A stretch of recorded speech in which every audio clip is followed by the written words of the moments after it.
Friends, उम्मीद है सब लोग अच्छे होंगे।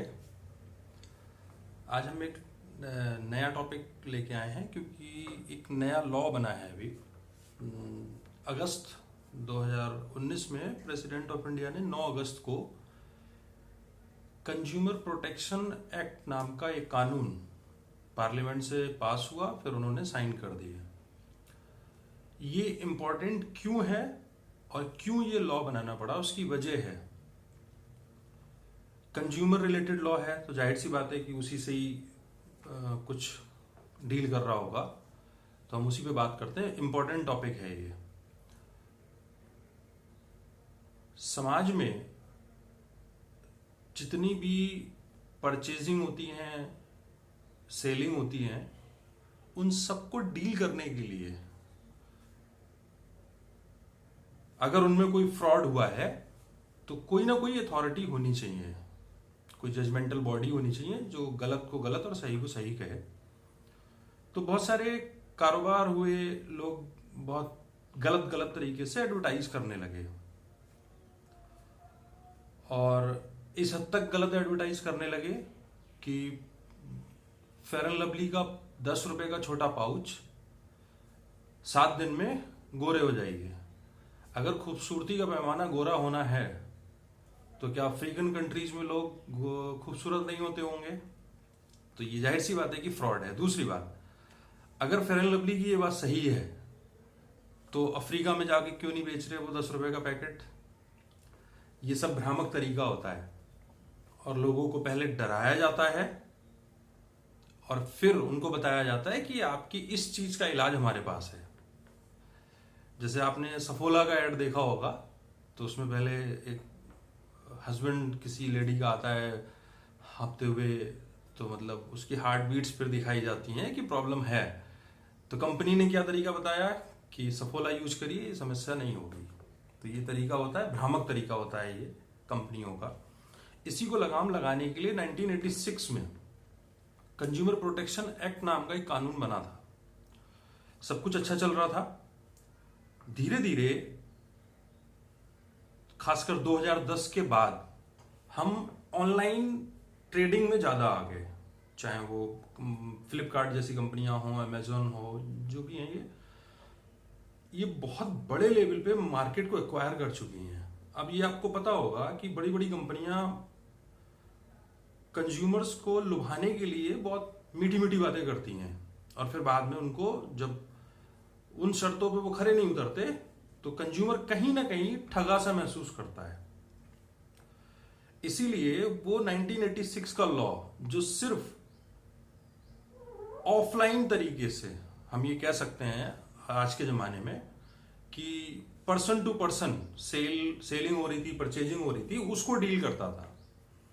लेकिन 2010 के बाद हमने बहुत तेजी से जूम मारा है ऑनलाइन मार्केटिंग में, तो जाहिर सी बात है उसके लिए नया लॉ भी होना चाहिए। इसीलिए 2019 का लॉ बना है। अब इस लॉ की क्या खास बात है, उन पे हम चर्चा कर ले रहे हैं। ये छोटे एग्जाम्स में, प्रीलिम्स में और खासकर मेंस में ज्यादा इंपॉर्टेंट टॉपिक बनते हैं इस टाइप के। लेकिन जनरल अवेयरनेस के लिए आपको खुद भी जानना चाहिए, क्योंकि आप भी कंज्यूमर हैं और आप भी चाहते हैं कि आपको धोखा ना दिया जाए, कोई कंपनी आपको ठगे ना, इसलिए हमें जानना जरूरी है। इसलिए हम जनरल अवेयरनेस करके उस पर बार बार बात करते हैं। तो उसी पे हम बात शुरू कर रहे हैं। तो 2019 का लॉ 1986 के लॉ को रिपील कर चुका है, खत्म कर चुका है। अब इसमें सबसे पहले एक अथॉरिटी बनाई गई है, सेंट्रल कंज्यूमर प्रोटेक्शन अथॉरिटी, जिसमें एक डायरेक्टर जनरल होगा और एक इसमें इन्वेस्टिगेशन विंग भी होगा। जैसे हमारे यहाँ सीबीआई है, क्राइम्स को इन्वेस्टिगेट करती है, या स्टेट्स में सीआईडी होता है, वो स्टेट के क्राइम्स को इन्वेस्टिगेट करता है।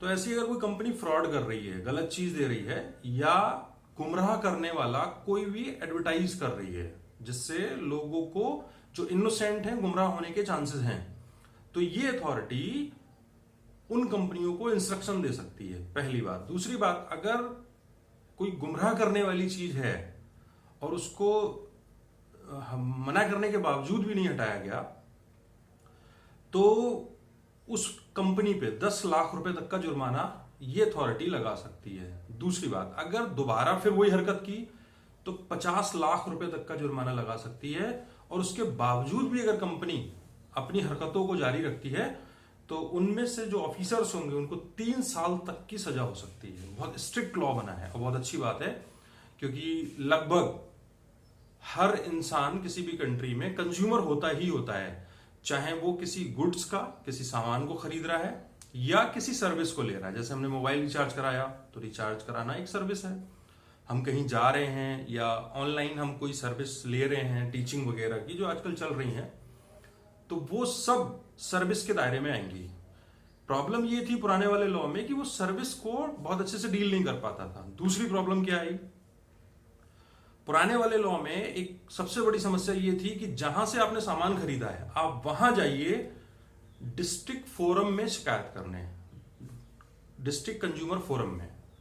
अब मान लो किसी ने 200 किलोमीटर दूर कहीं घर से सामान खरीदा है तो वो 200 किलोमीटर जाएगा शिकायत करने। एक इस चीज को कमी को दूर किया है इस लॉ ने। इस लॉ ने क्या किया है कि जहां वो खरीदार जो सामान खरीद के लाया है वो जहां भी रहता है वहीं केस फाइल कर सकता है।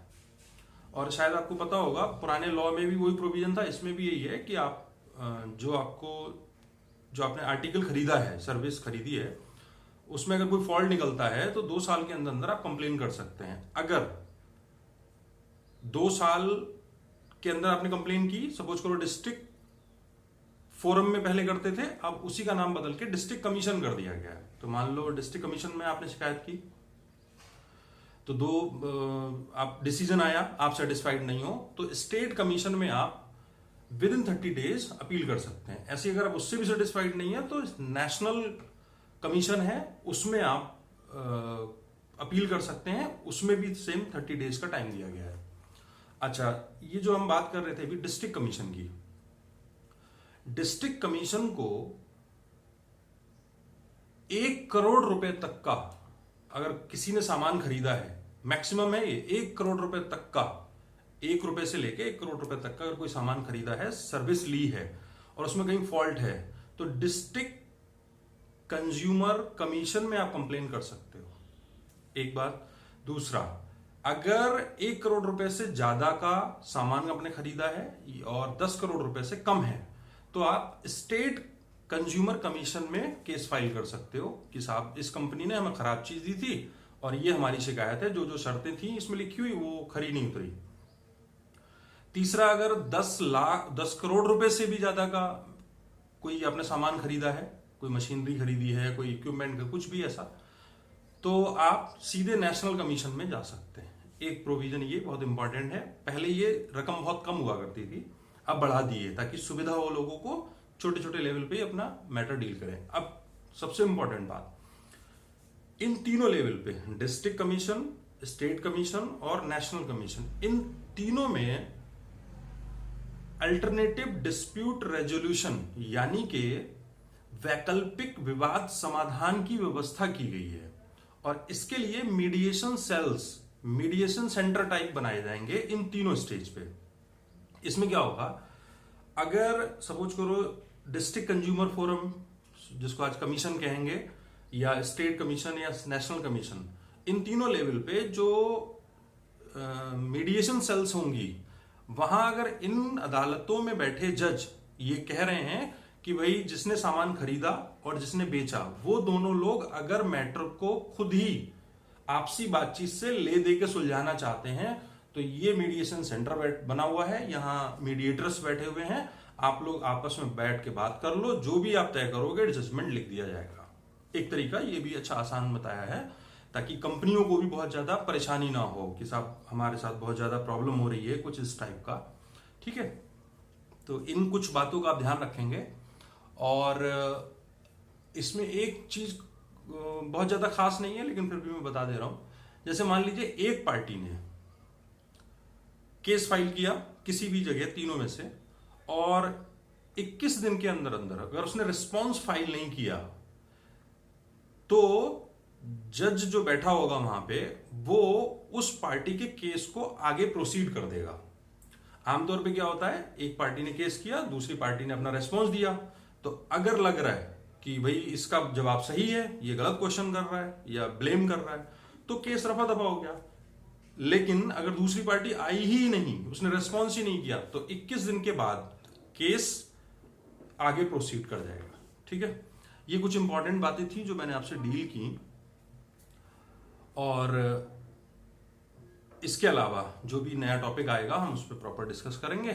होपफुली आपको ये अच्छा लगा होगा वीडियो, और क्योंकि ये आपके खुद से चीज़ों से जुड़ा हुआ भी है, क्योंकि ऑनलाइन प्लेटफॉर्म पे आपको पता है कितनी धोखाधड़ी होती है। तो अब उसमें बहुत सारी गाइडलाइंस बना दी हैं, और गाइडलाइंस इस तरीके से भी बता दी हैं कि कोई भी फ्रॉड तरीके से एडवर्टाइज नहीं करेगा। जो प्रोडक्ट, जो बात, जिस चीज़ के लिए बेचा जा रहा है, क्या वो उसके लिए सक्षम है, इसके अलावा कोई फ्रॉड नहीं कि साहब लिम्का पी लो तो पता नहीं क्या क्या होने लगेगा आपको, है ना। तो ये माउंटेन ड्यू पियो तो पता नहीं कहाँ कहाँ घूम के आओगे। ये इस तरीके की बातें अब आप नहीं कर पाओगे, और करोगे तो मैंने आपको बताया था consumer protection authority strict guidelines जारी करेगी कि ये आपको करना है, ये नहीं करना है। ठीक है, होपफुली आपको वीडियो अच्छा लगा होगा। अगर अच्छा लगा तो लाइक करिए, चैनल को सब्सक्राइब करिए, और आगे लोगों को फॉरवर्ड भी करिए ताकि सभी लोग जाने। Thank you.